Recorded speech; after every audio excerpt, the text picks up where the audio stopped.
Alors, on va se poser la question de compter les entités dans un échantillon de matière. Alors, il faut d'abord pour cela savoir déterminer la masse d'une entité. Un petit exercice. Le saccharose est une espèce chimique de formule C12H22O11. Déterminer la masse d'une molécule de saccharose dont on a donné la formule brute. Alors, on a des données, masse de différents atomes, la masse de l'atome de carbone, MC, 2,0010 puissance moins 26 kg. La masse d'un atome d'hydrogène, MH, égale 1,67 fois 10 puissance moins 27 kg.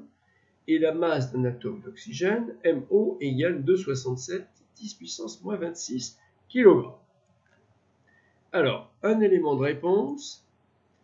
La masse d'une molécule de saccharose est égale, d'après la formule brute, à la somme des masses de tous les atomes qui constituent la molécule.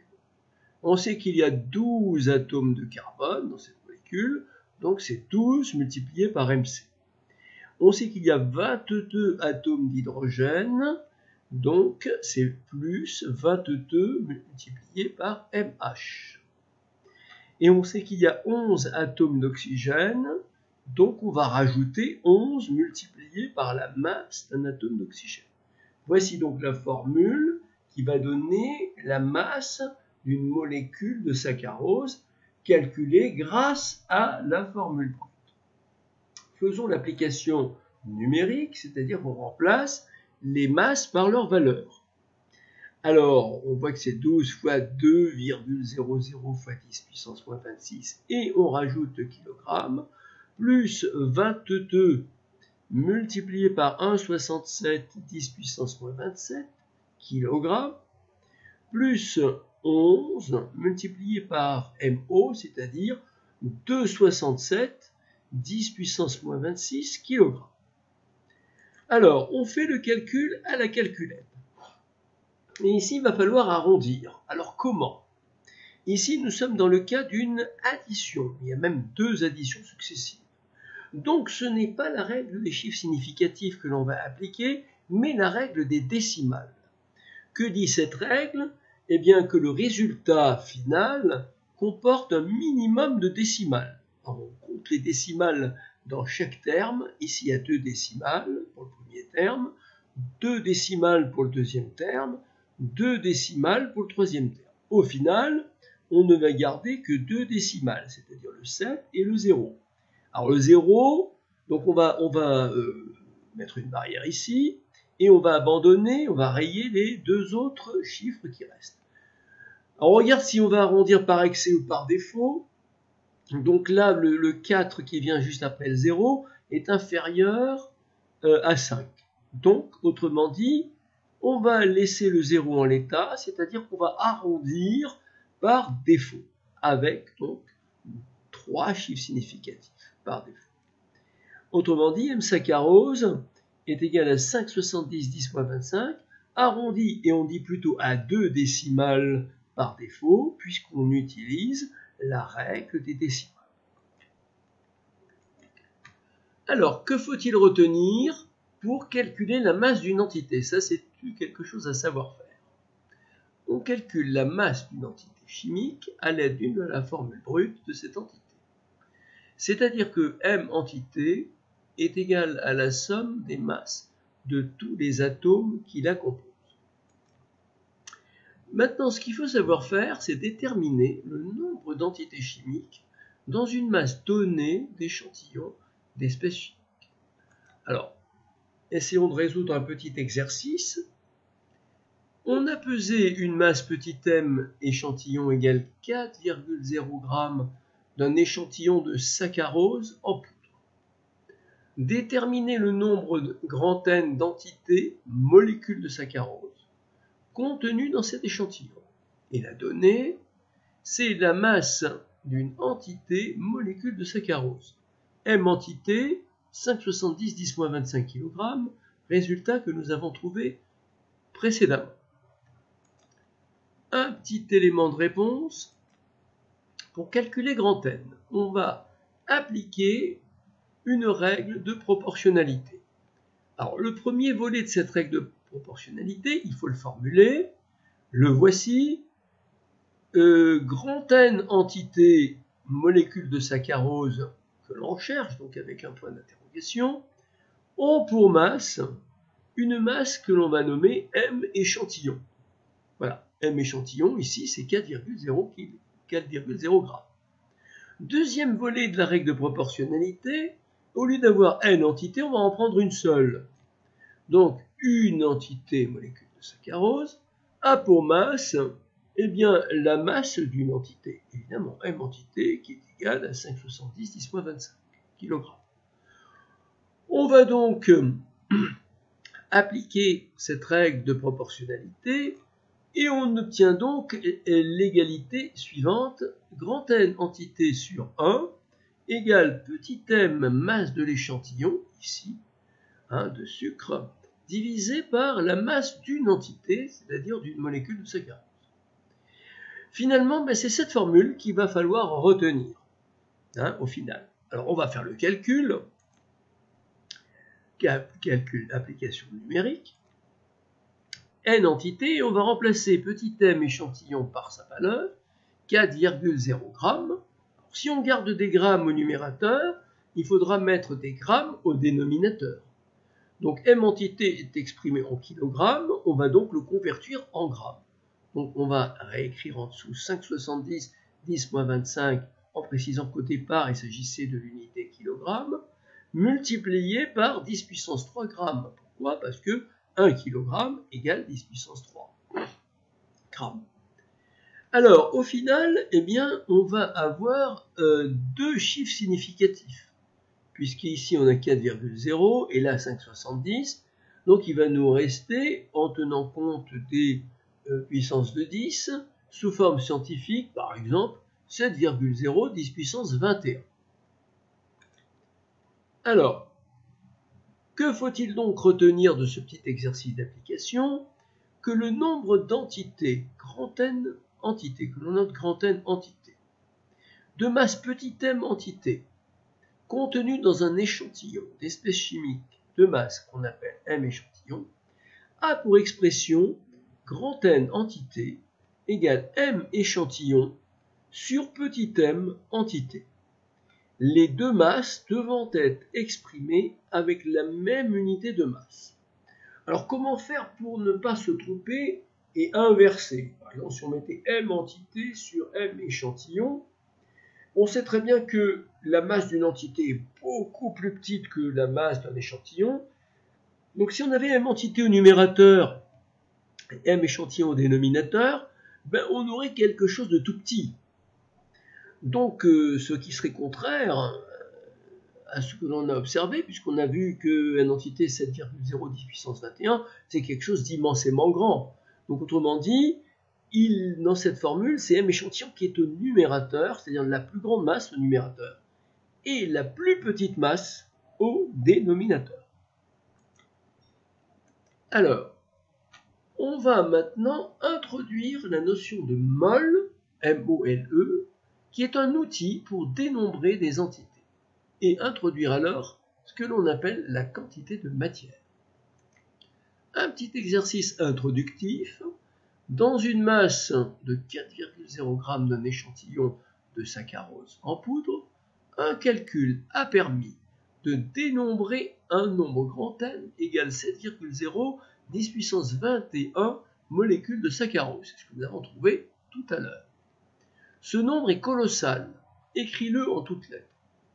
Alors là encore, on va utiliser des 10 puissance 9 pour essayer d'introduire des milliards. Réponse à la question 1. N égale 7,0 10 puissance 21, que nous pouvons écrire. Bien, 21, c'est 2 fois 9, 18 plus 3. Donc, 10 puissance 21 pourra s'écrire 10 puissance 9 fois 10 puissance 9 fois 10 puissance 3. Si je mets 10 puissance 3 au début, on aura 7,0 10 puissance 3 multiplié par 10 puissance 9, le tout au carré. Alors si on veut lire ce nombre, ça va être facile en l'ayant exprimé sous cette forme, parce que 7,010 puissance 3, ça peut se lire 7000, et 10 puissance 9 au carré, c'est milliards de milliards. Autrement dit, grand N pourra s'énoncer sous la forme 7000 milliards de molécules de saccharose. Deuxième question. Alors, le nombre grand N est si élevé qu'il n'est pas commode à manipuler. Pour dénombrer plus facilement les molécules de saccharose, les chimistes ont décidé de les regrouper, ces molécules de saccharose, en lots de molécules, encore appelés moles. Ces lots, on les appelle des moles.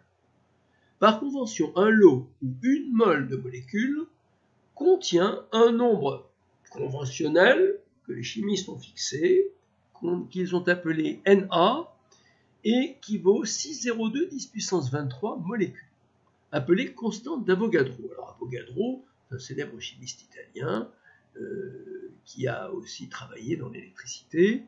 Donc autrement dit, on retiendra que ça s'appelle constante d'Avogadro. Alors deuxièmement, donc, avec ce contexte-là, calcule alors le nombre petit n de moles, ou quantité de matière de molécules de saccharose, présente dans grand N molécules de saccharose. On exprimera d'abord littéralement petit n à l'aide de grand N, donc le nombre de molécules de saccharose, et de Na, constante d'Avogadro. Alors, réponse à la question 2, là aussi, nous allons appliquer une règle de proportionnalité. Alors, le premier volet de cette règle de proportionnalité, nous pouvons l'énoncer ainsi, petit n mol de saccharose, avec un point d'interrogation, contient grand N molécules de saccharose. Donc, il y a une correspondance entre petit n mol, c'est-à-dire le nombre de lots, et le nombre de molécules de saccharose que l'on s'est donné au départ. On va remplacer n par 1. Si on remplace n par 1, on va avoir une mole de saccharose contient, ça va contenir combien? On sait que dans une mole, c'est dans un lot, il y a 6,02 10 puissance 23 molécules, c'est-à-dire le nombre Na. Donc autrement dit, une mole de saccharose contient Na molécules de saccharose. D'accord? Puisque c'est une mole. Et qu'une mole contient un nombre Na de molécules. Alors, en appliquant cette règle de proportionnalité, on va avoir l'égalité suivante. Petit n sur 1 égale grand N divisé par Na. Alors le 1, on l'enlève, il simplifie, il disparaît. Et petit n sur 1, c'est petit n, donc petit n égale grand N sur Na, égale 7,010 puissance 21, donc c'est ce qu'on s'était donné au départ, comme nombre de molécules de saccharose, qu'on avait calculé précédemment, sur 6,02 fois 10 puissance 23, c'est la valeur de la constante d'Avogadro. On voit très bien que ici, nous ne devons garder que deux chiffres significatifs, puisqu'il s'agit d'un rapport, et qu'on va appliquer la règle des chiffres significatifs. Ici, deux chiffres significatifs au numérateur, 3 au dénominateur. On gardera au final deux chiffres significatifs. Autrement dit, il faudra couper entre le 1 et le 6. Alors le 6, volontairement, je l'ai mis en rouge, pour vous montrer qu'il est supérieur ou égal à 5, et qu'on devra donc arrondir par excès. Donc on aura 1,2 multiplié par 10 puissance moins 2, et on mettra mol de molécules. Et bien sûr, on l'a arrondi avec 2 CS par excès, d'après la règle des chiffres significatifs. Troisième question, l'unité internationale de quantité de matière, c'est la mole, c'est-à-dire l'unité de l'eau, de molécules, c'est la mole. De symbole petit m o l, alors mais pas un e. Par exemple, si on avait kilomètre, kilomètre, on peut l'écrire en toutes lettres, ça serait l'équivalent de MOLE. Et si on veut l'écrire avec le symbole de l'unité, on mettra KM. Ici, le symbole de mol, MOLE, c'est MOL. Explique pourquoi la constante Na a pour unité le mol puissance moins 1. Alors, Na, que représente-t-il? C'est le nombre de molécules contenues dans une mole de molécules. Hein, c'est la définition d'une mole. Une mole de molécules contient un nombre Na de molécules. Na, c'est le nombre de molécules contenues dans une mole de molécules. On dira aussi que c'est le nombre de molécules par mole. Alors on dira en mettant le symbole MOL. Alors on peut exprimer ça en disant que Na a pour unité le mol puissance moins 1, puisque c'est le nombre de molécules par mol. Par mol, c'est slash mol, c'est-à-dire divisé par mol, c'est-à-dire mol puissance moins 1. On retiendra donc que Na, la constante d'Avogadro, a pour unité le mol puissance moins 1. Voilà donc pour cet outil introductif. Alors retenons donc la chose suivante, parce qu'il y a toujours une morale, il faut retenir, il n'y a pas beaucoup de choses à retenir, mais il faut retenir qu'il y a un certain nombre de choses à retenir. Une mole d'entité, atome, molécule ou ion, est un lot, ou un paquet, ou un sac. On dira un lot, c'est plus joli, de 6,02 multiplié par 10 puissance 23 entités identiques. La constante d'Avogadro Na est le nombre d'entités par mol. Donc Na pourra s'écrire 6,02 multiplié 10 puissance 23 mol puissance moins 1, puisque l'unité associée à mol, comme nous l'avons vu, c'est MOLE, c'est MOL. La quantité de matière, petit m, représente le nombre de lots ou le nombre de moles que l'on peut constituer à partir de grand N entités. À partir d'un certain nombre d'entités, on va faire un certain nombre de paquets, et ce nombre de paquets, ce nombre de lots, s'appellera petit n, et c'est la quantité de matière. Alors, on a démontré dans l'exercice précédent que petit n égale grand N sur grand Na. Alors, cette relation comporte des unités. Petit n est exprimé en mol. Mol, c'est le symbole de l'unité associé à MOLE, qui est l'unité de quantité de matière. Grand Na est en mol puissance moins 1, et grand N est sans unité.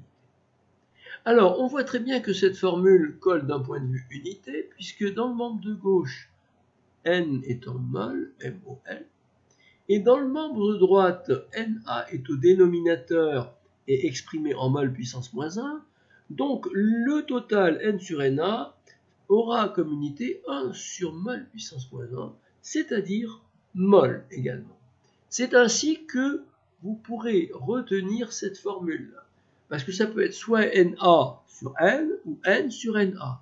C'est avec les unités que vous pourrez retrouver que c'est N sur Na.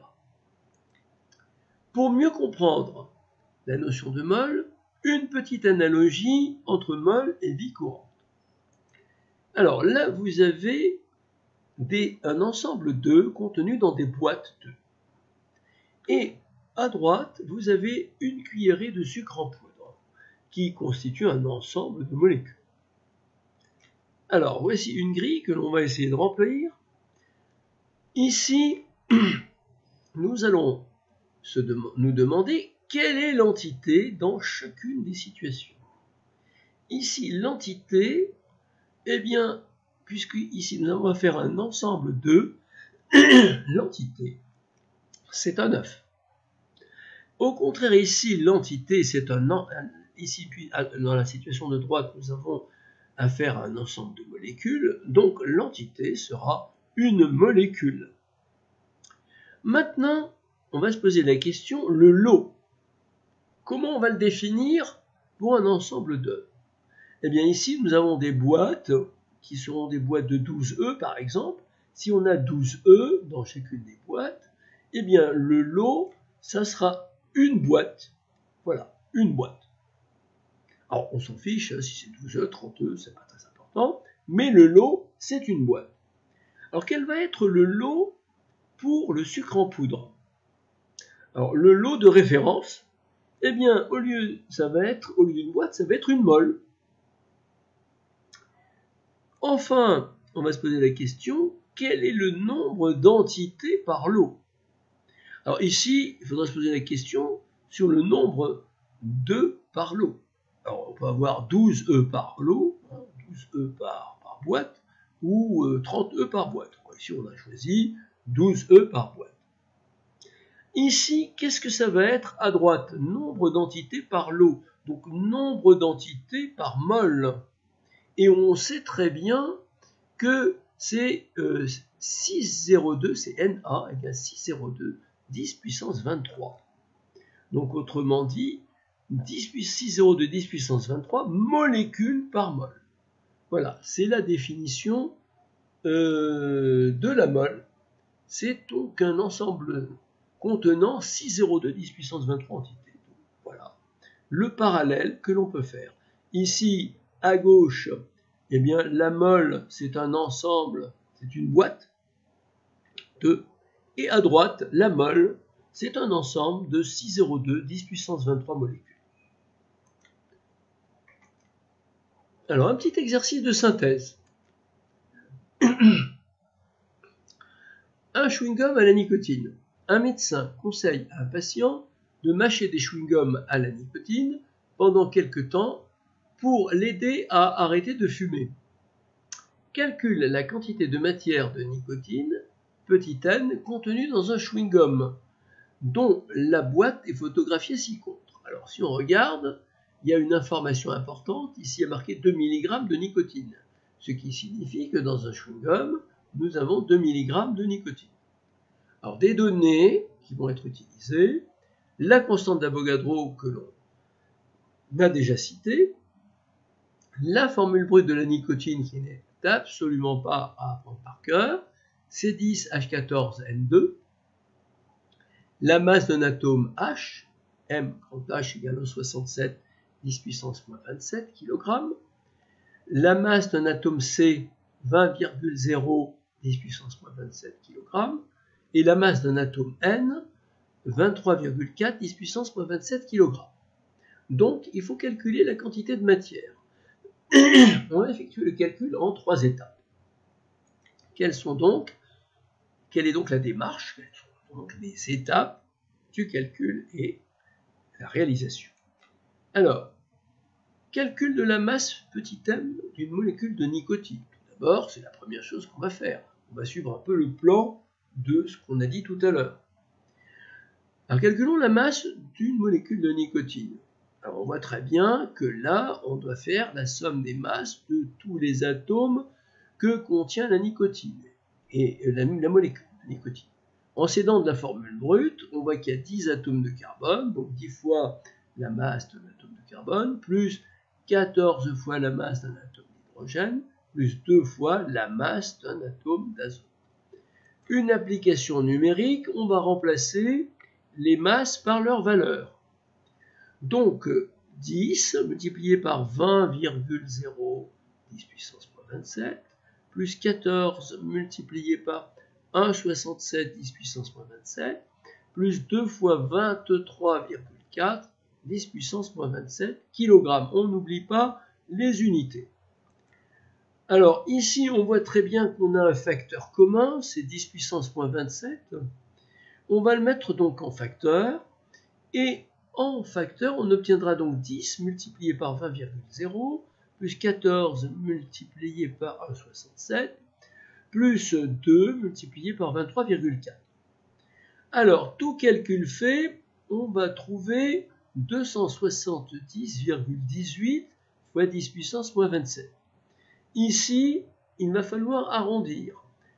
Et là, nous sommes en présence de 2 additions successives, donc on va appliquer la règle des décimales. Dans le premier terme, nous avons une seule décimale, dans le deuxième, 2 décimales, et dans le troisième, une seule décimale. Au final, nous ne garderons qu'une seule décimale, c'est-à-dire 1. Il va donc falloir couper ici et effacer donc le nombre 8. Mais attention, comme 8 est supérieur ou égal à 5, eh bien, il faudra changer 1 en 1 plus 1, c'est-à-dire 2. On aura donc en utilisant la règle des décimales, m égale 270,2 10 puissance moins 27 kg, avec une décimale par excès. Deuxième étape, maintenant que l'on connaît la masse d'une entité et qu'on connaît la masse d'un échantillon, c'est-à-dire un certain nombre de molécules de nicotine, on est capable de calculer le nombre de molécules de nicotine dans 2 mg de nicotine. Pour cela, on va utiliser la formule que l'on a découverte précédemment et qu'il faut retenir. Grand N égale petit m échantillon, c'est-à-dire ce sera les 2 mg, divisé par m entité, c'est-à-dire la valeur qu'on a trouvée ici. On va faire l'application numérique. Alors, on pose l'application numérique. On sait qu'ici, petit m a été exprimé en kilogrammes. On reproduit la valeur avec l'unité. Que 2 mg, eh bien, on va le convertir en kilogrammes. On aurait pu faire l'inverse, ne garder que des milligrammes partout. J'ai choisi de garder des kilogrammes. Donc, le milligramme, on va le convertir en kilogrammes. 1 mg, c'est 10-3 grammes. Et 1 gramme, c'est 10-3 kilogrammes. Donc, au final, 1 mg, c'est 10 puissance moins 6 kilogrammes. Autrement dit, en arrondissant avec un chiffre significatif, puisque 2 mg, c'est exprimé avec un seul chiffre significatif, on va trouver 7 10 puissance 18 entités. Alors, j'ai reprécisé la valeur de grand N qu'on aurait dû obtenir si on n'avait pas arrondi. Pourquoi? Parce que pour calculer la quantité de matière, il va falloir qu'on utilise la valeur de grand N. Alors, si on utilise une valeur arrondie, on va avoir un cumul d'arrondis qui risque d'être gênant, puisque il va y avoir une propagation d'erreurs. Donc, autrement dit, on arrive à la troisième étape, c'est-à-dire le calcul de la quantité de matière petit n, du nombre de moles, du nombre de lots. Alors, on se connaît la formule grand N de petit n qu'on a obtenue tout à l'heure. On sait que petit n égale grand N sur NA. Donc, on va réaliser l'application numérique. Petit n égale, alors grand N, eh bien, je ne vais pas sortir 7 10 puissance 18 parce que c'est trop approximé et on aura une erreur plus importante sur petit n. Donc, on va sortir la valeur non arrondie obtenue à la calculette qui n'a pas été donnée précédemment ici, mais par contre a été précisée là. Donc, on aura 7,40192 fois 10 puissance 18, fois 10 puissance 18 divisé par NA, c'est 602 fois 10 puissance 23. Alors là, on va garder au final un chiffre significatif, c'est-à-dire que ces chiffres significatifs qui sont là, on ne va pas les compter, puisqu'on les a rajoutés de façon arbitraire pour réduire l'erreur due au cumul d'arrondis. On sait que ce qui limite la précision, c'est le nombre de chiffres significatifs sur la masse d'un chewing-gum, c'est-à-dire ces 2 mg. On ne gardera donc au final qu'un seul chiffre significatif. On coupera donc à ce niveau-là et on éliminera tous les chiffres qui suivent.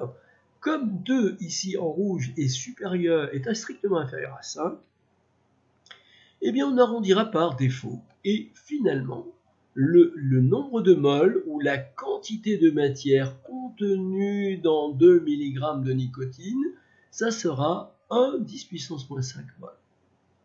Voilà, la leçon est terminée. Juste quelques petits commentaires sur la partie du programme qui est concernée. Du macroscopique au microscopique, de l'espèce chimique à l'entité. On a bien envisagé précédemment les espèces moléculaires, ioniques. On a parlé de l'électroneutralité de la matière au niveau microscopique. On a défini une espèce chimique comme une collection d'un nombre extrêmement élevé d'entités chimiques, suite à quelques calculs. On a exploité l'électroneutralité de la matière pour associer des espèces chimiques ioniques et citer des formules de composés ioniques. On a parlé donc d'entités chimiques, molécules, atomes et ions, et eh bien, essayer de qualifier une entité chimique à partir d'une formule chimique donnée. Ensuite, on a appris à compter les entités chimiques dans un échantillon de matière. On en a déduit la définition de la mole qui est plus commode pour compter des échantillons de matière, pour compter la matière. On a introduit la quantité de matière qui est un nombre de lot, un nombre de moles. Et là, eh bien, on sait déterminer la masse d'une entité à partir de sa formule brute et de la masse des atomes qui la composent. Et puis déterminer le nombre d'entités et la quantité de matière d'une espèce dans une masse d'échantillons. C'est-à-dire, ce sont ici les deux formules que vous devez retenir par cœur. Voilà, la leçon est terminée.